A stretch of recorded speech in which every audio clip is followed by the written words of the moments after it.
Our speaker tonight, Earthel Parker, meets our criteria. Mr. Parker is a gifted, passionate, and courageous motivational speaker known to many as the Encourager. He has over a decade of experience as a banker and is a fully licensed financial service professional. Raised in a poverty-stricken, abusive, and fatherless household, Mr. Parker rose above these circumstances and is the author of a book entitled Financial Nuggets, the developer of a male mentoring program, The Edge, and he is the founder of Earthel Parker Inspires.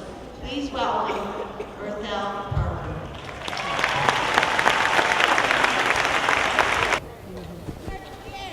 Everybody okay?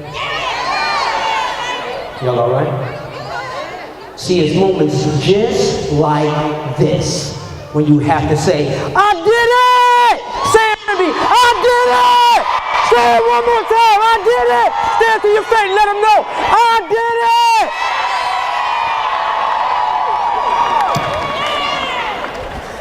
I knew you wanted to get that out of your system. For the conservative folks, forgive me for that. You okay? Forgive me. Forgive me. It's very exciting to be here with you tonight. Guys, we have an outstanding mission in front of us. See, I'm not going to bore you with more details about Earthel. We're going to talk about you. And my objective tonight, as a matter of fact, let me proclaim something over you right now. As a result of this presentation, you are being empowered and inspired to shock the world. Somebody say, shock the world! That's what I'm talking about. Because there was people that were shocked that you graduated. Anybody raise your hand if somebody was shocked? Do me a favor and brush your shoulder and say, what you shocked about? Yeah, he was shocked. He was shocked. He was shocked. But you did it. And I want you to just oblige me just for a moment while I do a special appreciation, because all of you, I'm so proud of you. I'm so excited about your future. But as I was driving in, literally, I wasn't driving, but I was in the car and I was writing something that was really on my heart. And there's some special people in this room. And real quick, guys, you always have to be thankful and grateful about the people that assist you to get where you are. I couldn't be here without Dorsey, the leadership, Pat Fisher, Rich Reed, and all these beautiful people up here. Help me appreciate them, would you please? Give it up! You have to be grateful because no one has to do anything for you, right? You heard a portion of that they talked about when I was a kid. I will share this with you, is that, guys, I really was abused. I would get beat so bad, I would have whips on me at least a ½ an inch thick sometimes. It was really, really terrible. I lost count on how many times I was called the B word by one of my parents. And I lost count on how many times I was told, you'll never be anything. Anyone can relate? Somebody say, but I didn't. And so allow me to say something, though, to those single moms. Where's my single moms at? Give it up for the single moms. I have a special presentation for you. I was thinking about you when I came in the ride in, guys. I was thinking about you. Somebody say, I was thinking about you.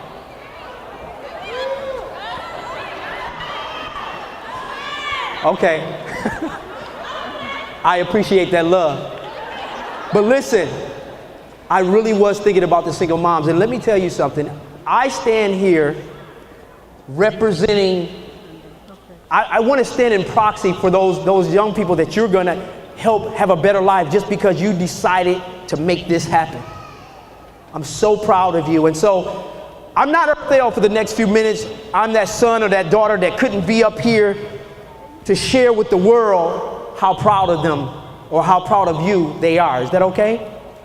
You all right with that? Single moms, do me a favor and stand up, because I want to present this little poem to you. Now this is a poem, I see it, and not just the graduates, where the rest of the single moms at? Come on and stand up, give it up for them. I see you out there, I see you, you did it too. I see you. I'm so proud of you. Listen, single moms, I appreciate you. And this is what I was kind of thinking. I was putting myself in the shoes of your son or your daughter, and here's what I think they would have wrote to you tonight. And that would be great. Somebody look at the next person next to you and say, shh, just a minute.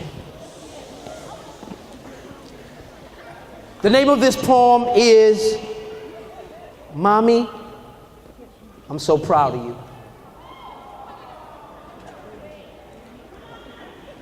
Thank you for hanging in there like you always do. No matter what happens, you always see us through. Mommy, I'm so proud of you. Daddy wasn't there, or sometimes barely around. Mommy, thank you for holding our family down.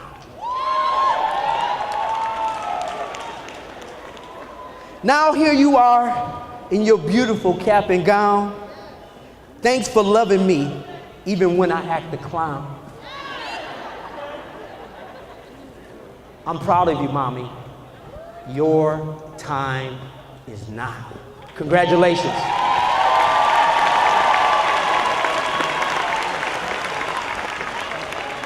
I want to challenge you, Mommy, because we're not done. I want to challenge you, not just the graduates to 2013, but I want to challenge everyone under the sound of my voice to be amazing.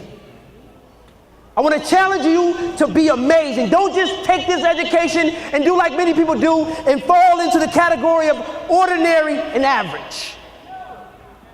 I'm talking about being amazing.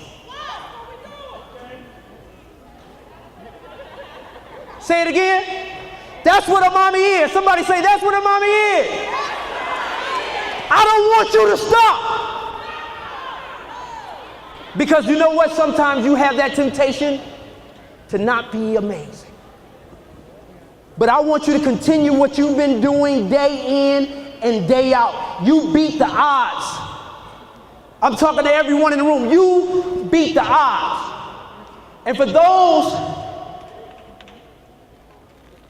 that have taken the posture that, because here's what I understand, guys, about what I see in this room.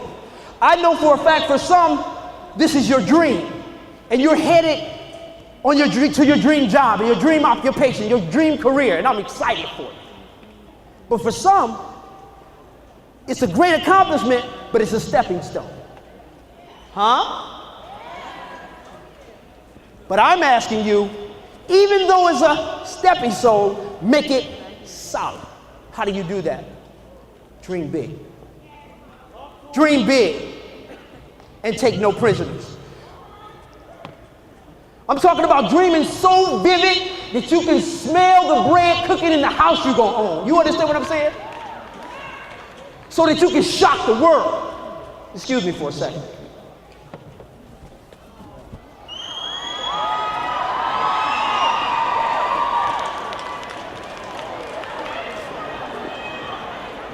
Thomas Edison said, it's 1% inspiration and 99% perspiration.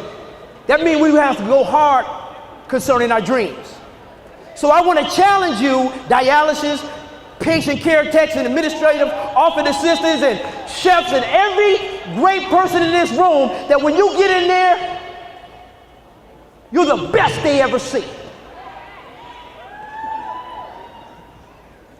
Allow me to define the word amazing. Causing great surprise or sudden wonder, to overwhelm with wonder, to astonish greatly. I want them to come and say, is that a Dorsey student? I'm astonished at how great they are. That dish they whipped up was outstanding. That they stand with a round of applause. I'm talking about being amazing.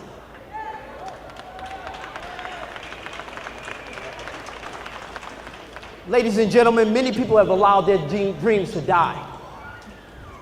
They allow life to say, you'll never be that, so I'll settle for this. But let me share something with you. Failure is just a teacher.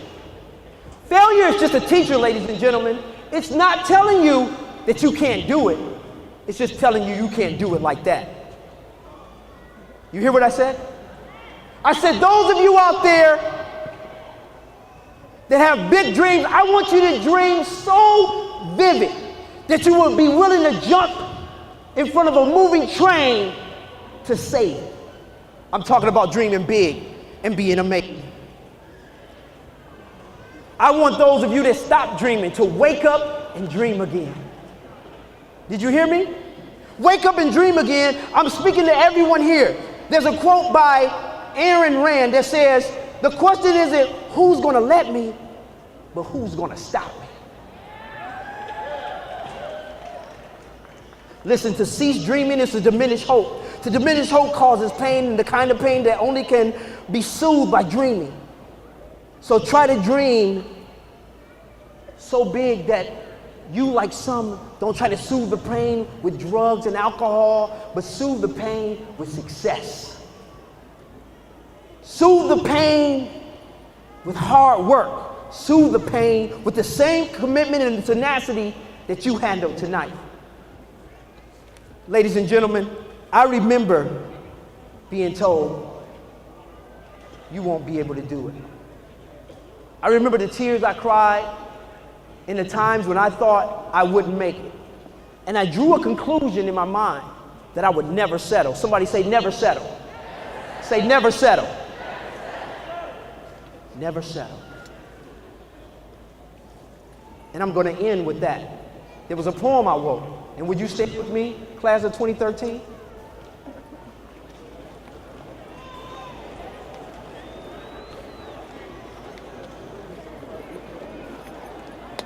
I want to encourage you to. And the poem went like this. It was a time when I found myself, because you and your classmates, they find yourself in that position where the honeymoon party is over and it's time where the rubber meets the road. Maybe you get to the job and it wasn't what you thought it was.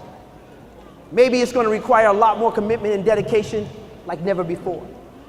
But I want to encourage you to never settle and shock the world, because you've shocked your parents, you've shocked some of your friends, some of you even shocked yourself.